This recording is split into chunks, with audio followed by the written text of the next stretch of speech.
Hey guys, All in Crypto here, and welcome back, ladies and gentlemen, for another YouTube video. I hope you've all had a great week. Today we're going to be diving into Cardano, but we're not just going to be covering Cardano in this video. We're going to be covering the crypto space as a whole. We're going to be looking at the traditional world. Usually daily we would give a cryptocurrency market update. We haven't done so over the past little while just because we've been so busy with external things other than the channel, but we are going to get back to doing that tomorrow. So today I want to skim over a few things that are taking place in the traditional world with global events, etc., and how these are very positive for the crypto space as a whole. But we are going to be taking a look at Cardano, of course. I mean, this sell-off is pretty brutal. I really want to be reminding you guys about something that I posted in October. And this was essentially what I believe is taking place. This is the Wall Street cheat sheet, and I think that is very, very applicable to Cardano. This was the original video that we made covering it. And you can see with this Wall Street cheat sheet, you know, if you look at Cardano's price action, to me, this is very, very applicable. Certainly if we take it off a log scale, we've seen it over here, and we've seen it previously. Cardano is very famous for sort of doing this, having these big long run-ups, retracing, not putting in a new low before we see continuation. And we know what's around the corner for Cardano, so I want to be reminding you of that. Let's start with the cryptocurrency market as a whole. We're going to be bringing up a number of articles as well to do with US inflation. And we know that Bitcoin is, of course, tethered to the dollar. We compare and how we, you know, when we look at the chart, we're looking at Bitcoin against the dollar. And when we see dollar strength, typically we see dollar weakness. And there's been a lot of data, or certainly data that's been released today, that really shows that US inflation is even higher than expected. And, you know, people are looking perhaps at Bitcoin to hedge this. And that's the real proposition with Bitcoin. It's a hedge against inflation. And what they, you know, they can't stop inflation at this point. It's why we saw, let's get a bigger time frame here, such a terrific run for Bitcoin was because after March 2020, really that was a huge inflationary event. And this is why we had this kind of epic bull run that we've had, and we're seeing a cool off of that now. So we are very tethered to the traditional financial world and the decisions and policies that are that take place over there. I don't know how many of you guys saw the Congress hearing on blockchain. It was amazing, and it's, you know, I watched that and became even more bullish than I already was. They brought up a lot of things that we've already spoke about on this channel, like the fact that, you know, this is the Web3, this is the new internet, if you will, or it's a kindred to the internet, and certainly cryptocurrencies are kindred to the stocks that came out of them and how they've played a huge role in the world that we currently live in.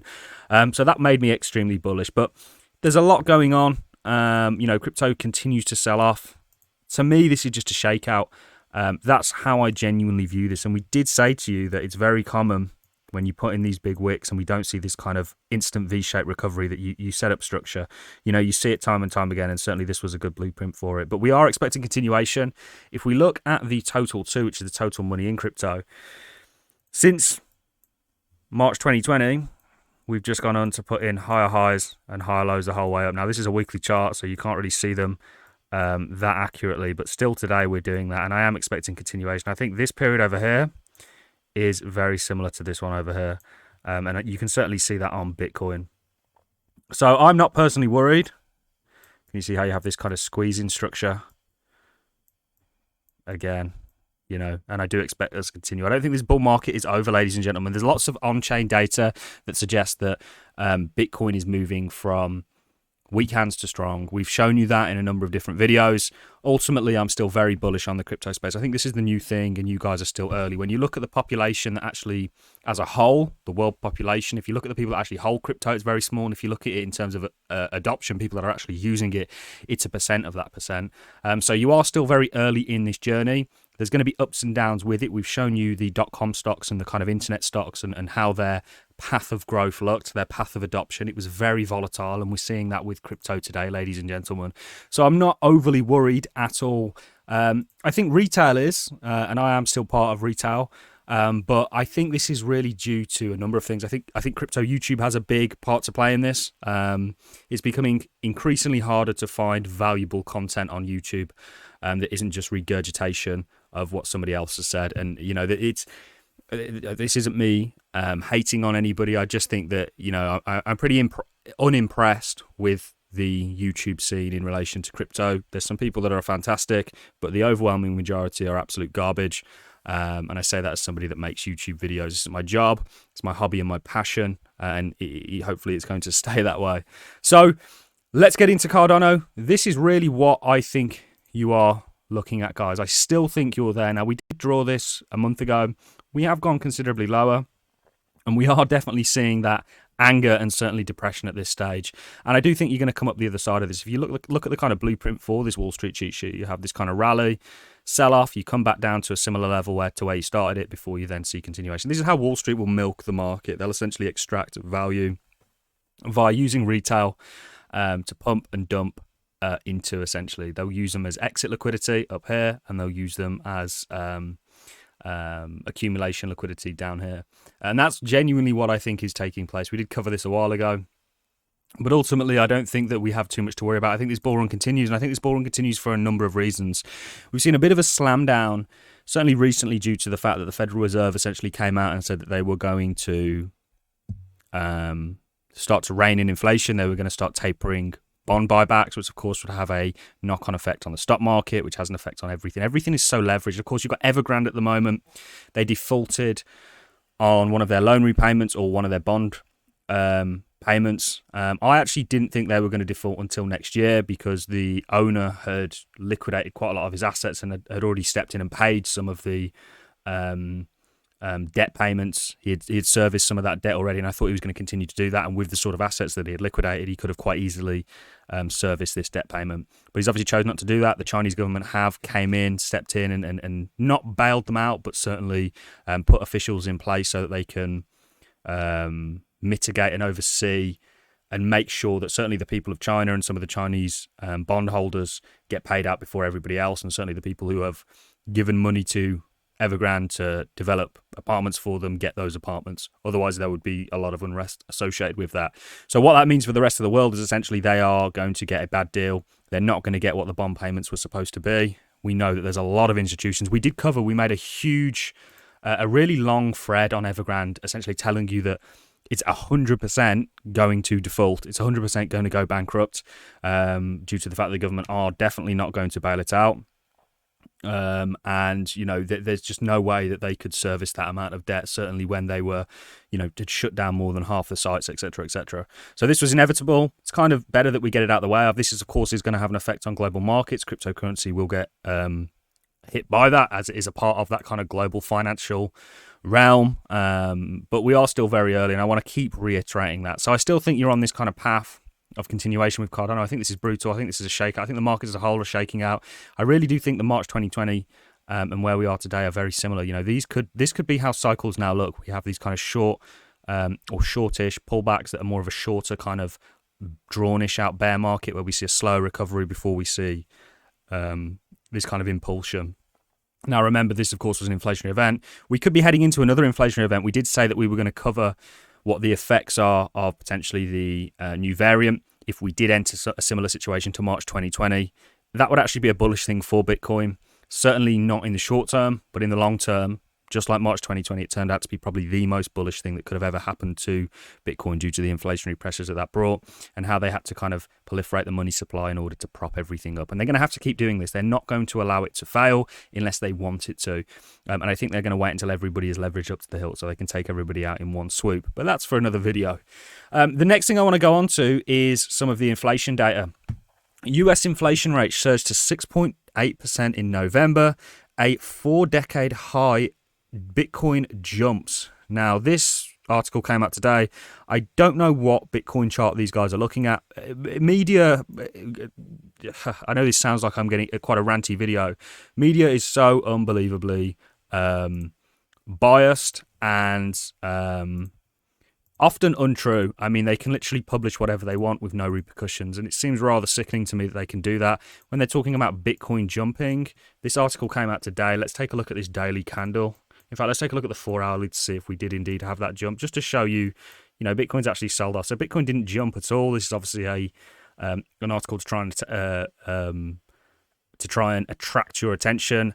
Prices for Bitcoin seen by a growing number of investors as a hedge against inflation. That's exactly what it is. If you don't know why Bitcoin was created, it was essentially created to combat the monetary supply and inflation and how this is a tax on everybody and move us to more of a fair, decentralized, publicly controlled system. That was Satoshi's vision, essentially. So hedging jumped by 2% after the CPI report from the US Department of Labor, Bureau of Labor Statistics. Very interesting. We are going to cover this in tomorrow's video. There's no going away of inflation. What we saw in March 2020 led to a hugely inflationary supply, but inflation has always been here. Go and ask your grandparents what they bought their house for. It's significant, and it's not going away anytime soon, ladies and gentlemen. So bear that in mind. These little pullbacks, these little threats of, upping inflation rates and tackling inflation are almost empty promises. And this is why Bitcoin, in my opinion, is going to continue to succeed, because they can't. Those gates are already open now, unfortunately, and there is always going to be inflation. The only thing they can do is mitigate it somewhat, and they'll do that via threats, etc., like to up interest rates. But they can't. If they do up interest rates, it's going to be minuscule, because they would. It's a double-edged sword for them, because they also owe debt. Emerging nations owe debt, and it would crush some of these emerging nations as the debt that they owe would become harder or more expensive to service, etc., etc. But we'll get into all that in tomorrow's video. This was really just a short and sweet video talking about Cardano. People are very worried. Go and watch yesterday's video. It's a great video that we did where we covered a Twitter thread. I forget the guy's name now, but we covered it in yesterday's video where we spoke about all the some of the reasons why I'm hanging on and I'm hodling through this. It's ultimately because I believe in the project. I think we've got a long way to go, and I don't think we're anywhere near potential yet.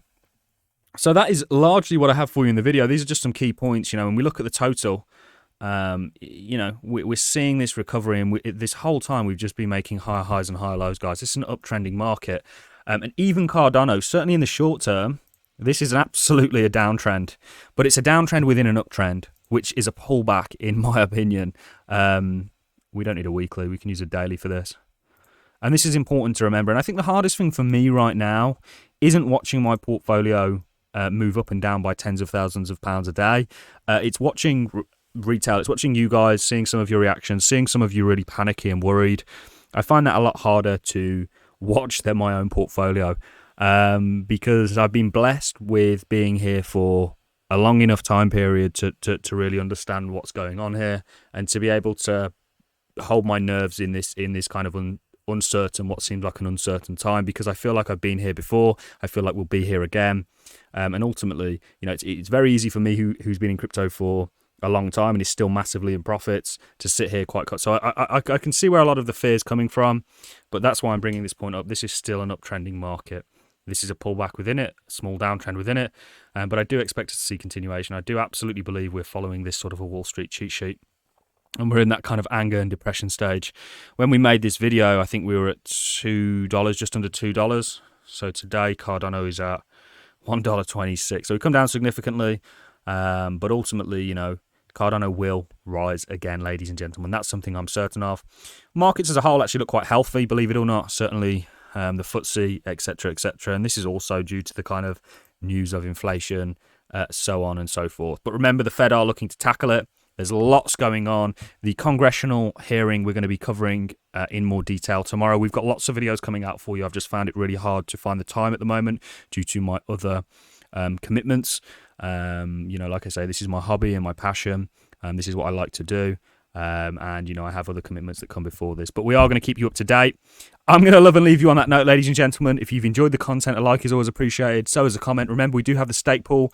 All in is the ticker. We are gaining delegators daily despite all the ISPOs coming up, and I can envision us being one of the biggest stake pools out there. I really do believe we will get there as we start to get our rewards up, because we're still quite a new, fresh pool.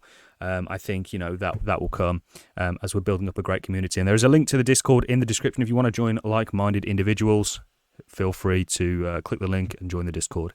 I'm going to love and leave you on that note, guys. Enjoy your Fridays. Don't spend too long staring at the charts. If you've done your due diligence, you shouldn't have anything to worry about.